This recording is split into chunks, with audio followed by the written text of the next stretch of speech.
जय श्री हरि। अब हम शुरू कर रहे हैं भक्तमाल की आगे की कथा। कान्हा जी सुनिए। श्री हरि श्री नाभादास जी कृत श्री भक्तमाल। भक्तमाल हमें रोज पढ़ना चाहिए, सुनना चाहिए, क्योंकि भक्तमाल पढ़ने और सुनने से हमारे मन में भक्ति भावना जागृत होती है। जब हम भक्ति भावना के साथ में भगवान का स्मरण करते हैं, उनके भक्तों के चरित्रों के बारे में सुनते हैं कि कैसे उन्होंने भगवत भक्ति प्राप्त की, भगवान को प्राप्त किया, तो हम उस कथा को सुनकर हमारे मन में भी भक्ति आती है। तो हमें भक्तमाल का रोज श्रवण और चिंतन करना चाहिए। तो अब यहाँ भी हम पढ़ रहे हैं भक्तमाल की आगे की कथाएं। अभी इतनी भक्तमाल हमारी हो गई है। आज की कथा में हम पढ़ेंगे श्री एल जी के बारे में। अभी हम उन महापुरुषों के बारे में पढ़ रहे हैं जिन्होंने माया को भी जीत लिया है। भगवान की माया को जीत लेने वाले भक्तों के चरित्रों के बारे में पढ़ रहे हैं। श्री एल जी के बारे में। वेवस्वत मनु के पुत्र न था। उस समय सर्व समर्थ भगवान वशिष्ठ जी ने इन्हें संतान प्राप्ति कराने के लिए मित्रा वरुण देव का यज्ञ कराया। मनु पत्नी श्रद्धा, जिसके यज्ञ की दीक्षा ली थी, उसने होता के पास जाकर प्रणाम पूर्वक कन्या के लिए प्रार्थना की। फलतः होता ने आहुति छोड़ते समय एकाग्र चित्त हो कन्या का संकल्प करके आहुति छोड़ी। होता के इस व्यतिक्रम से मनु के पुत्र के स्थान पर इला नाम की कन्या पैदा हुई। उसे देखकर मनु जी प्रसन्न नहीं हुए। उन्होंने अपने गुरु वशिष्ठ जी से पूछा कि यह विपरीत फल कैसे हुआ। तब वशिष्ठ जी ने कहा, ध्यान करके देखा तो सब बात विदित हो गई। तत्पश्चात राजा से समस्त वृत्तांत कहकर वे बोले कि अब हम अपने ब्रह्म तेज से आपकी कामना पूर्ण करेंगे। ऐसा निश्चय करके ब्रह्म ऋषि वशिष्ठ जी ने उस इला नाम की कन्या को ही पुरुष बना देने के लिए पुरुषोत्तम भगवान नारायण की स्तुति की। सर्वशक्तिमान भगवान श्री हरि ने संतुष्ट होकर उन्हें मुंह मांगा वर दिया, जिसके प्रभाव से वह कन्या ही सुधुम्न नामक श्रेष्ठ पुत्र बन गई। एक बार शिकार खेलते हुए ससमाज राजा सुधुम्न सुमेरु पर्वत की तलहटी के एक गिरिजा शंकर विहार वन में पहुंच गए। वहां प्रवेश करते ही शिवजी के पूर्व शापवश कि इस वन में जो आएगा वह स्त्री हो जाएगा, सब स्त्री हो गए। इसीलिए वे पुनः इला नाम की कन्या बने हुए अपने अनुचरों के साथ एक वन से दूसरे वन में विचरने लगे। उसी समय चंद्रमा पुत्र बुद्ध, जो समीप के ही एक वन में तपस्या कर रहे थे, स्त्री रूपधारी सुधुम्न को देखकर मोहित हो गए और इधर उन्होंने भी कामोपन चंद्र कुमार बुद्ध को पति बनाना चाहा। फिर तो दोनों में परस्पर प्रेम हो गया। परिणाम स्वरूप बुद्ध ने उनसे पुरूरवा नामक पुत्र उत्पन्न किया।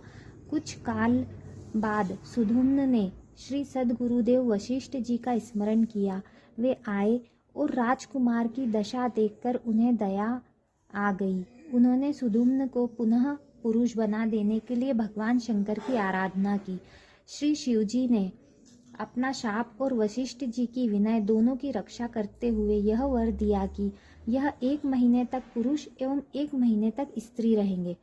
बुद्ध पुत्र पुरूरवा ही इलाके गर्भ से उत्पन्न होने से एल कहे गए। स्वर्ग की सर्वश्रेष्ठ अप्सरा उर्वशी एक दिन इंद्र की सभा में देव ऋषि नारद जी के मुख से पुरूरवा के रूप, गुण, शील, स्वभाव, शौर्य, वीर्य, बल, पराक्रम को सुनकर मोहित होकर स्वर्ग से पुरूरवा के पास चली आई। उर्वशी को मर्त्यलोक में जाने का मित्रा वरुण का शाप भी था। अतः उसने पुरूरवा के साथ विहार करते हुए शाप की अवधि बिताने का निश्चय किया। इधर देवांगना उर्वशी को देखकर राजा पुरूरवा भी धैर्य खो बैठे। परिणाम स्वरूप दोनों में स्नेह संबंध हो गया। शाप की अवधि पर्यंत पुरूरवा के साथ विहार करती हुई उर्वशी अवधि बीतने पर बिना किसी शील संकोच के इन्हें छोड़कर स्वर्ग चली गई। इसके चले जाने पर पहले तो परम यशस्वी सम्राट पुरूरवा विरह से अत्यंत व्याकुल हो गए, परंतु पीछे शोक हट जाने पर उन्हें बड़ा वैराग्य हुआ और तब उनके हृदय से उद्गार निकला, हे वह परमार्थ पथ के पथिकों के लिए बड़े ही महत्व का है। यथा अपने वास्तविक कल्याण को समझने वाले विवेकी पुरुष को चाहिए कि वह स्त्रियों एवं स्त्री लंपट पुरुषों का संग न करे। विषय और इंद्रियों के संयोग से ही मन में विकार होता है, अन्यथा विकार का कोई अवसर ही नहीं है। जो वस्तु कभी देखी या सुनी नहीं गई है, इसके लिए मन में विकार नहीं होता। जो लोग विषयों के साथ इंद्रियों का संयोग नहीं होने देते, उनका मन अपने आप निश्चल होकर शांत हो जाता है। अतः मन, वाणी और श्रवण आदि इंद्रियों से स्त्रियों और स्त्री लंपटों का संग कभी नहीं करना चाहिए।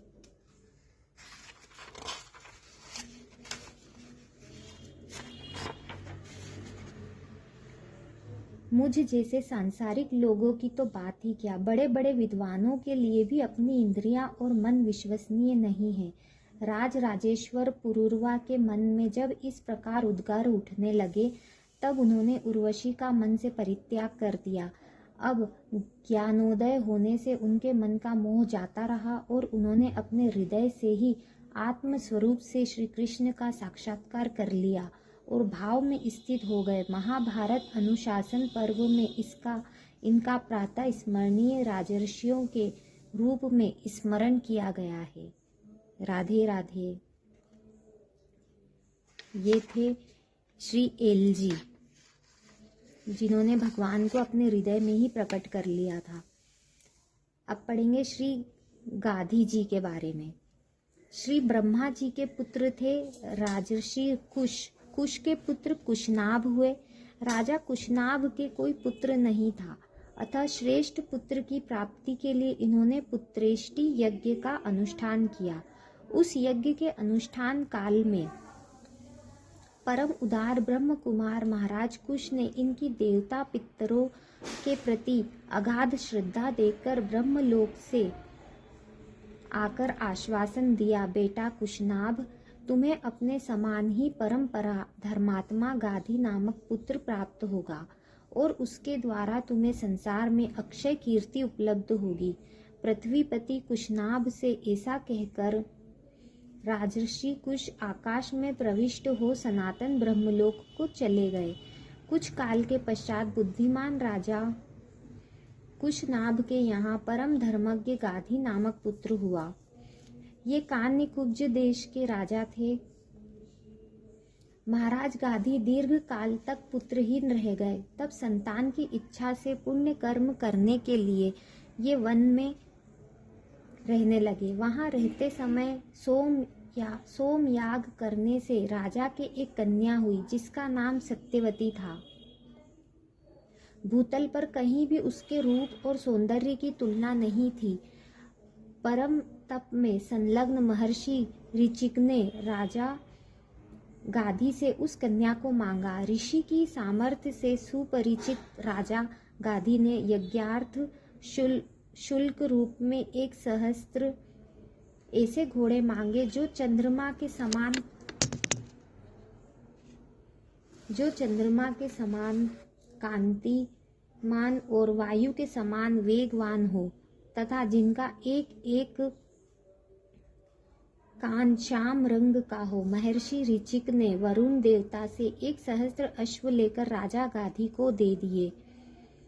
तब राजा गाधी ने अपनी कन्या को वस्त्राभूषणों से विभूषित कर भृगुनंदन ऋचिक को दे दिया। इन्हीं महर्षि ऋचिक की कृपा से राजा गाधी के श्री विश्वामित्र जी सरीखे पुत्र रत्न हुए।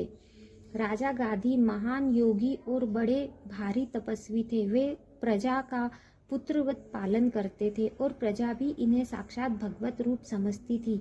इन्होंने अपने राज्य काल में विविध यज्ञों द्वारा यज्ञ पुरुष भगवान की आराधना की थी। इनका संपूर्ण जीवन साधनामय था। तब इन्होंने अपने पुत्र विश्वामित्र को राज्य पर अभिषिक्त करके शरीर को त्याग देने का विचार किया। तब सारी प्रजा इनसे नतमस्तक होकर बोली, प्रभु आप कहीं न जाए, यहीं रहकर हमारी इस जगत के महान भय से रक्षा करते रहें। राजा गाधी ने श्री विश्वामित्र के सद्गुणों की प्रशंसा करके प्रजा को आश्वस्त किया और मंगल मुहूर्त में विश्वामित्र जी को राज सिंहासन पर बिठाकर स्वयं प्राणायाम के द्वारा प्राणों का उत्क्रमण कर भगवत धाम को चले गए। राधे राधे, जय श्री हरि। अब कल हम पढ़ेंगे महाराज रघु की कथा। हरे कृष्ण, जय श्री हरि।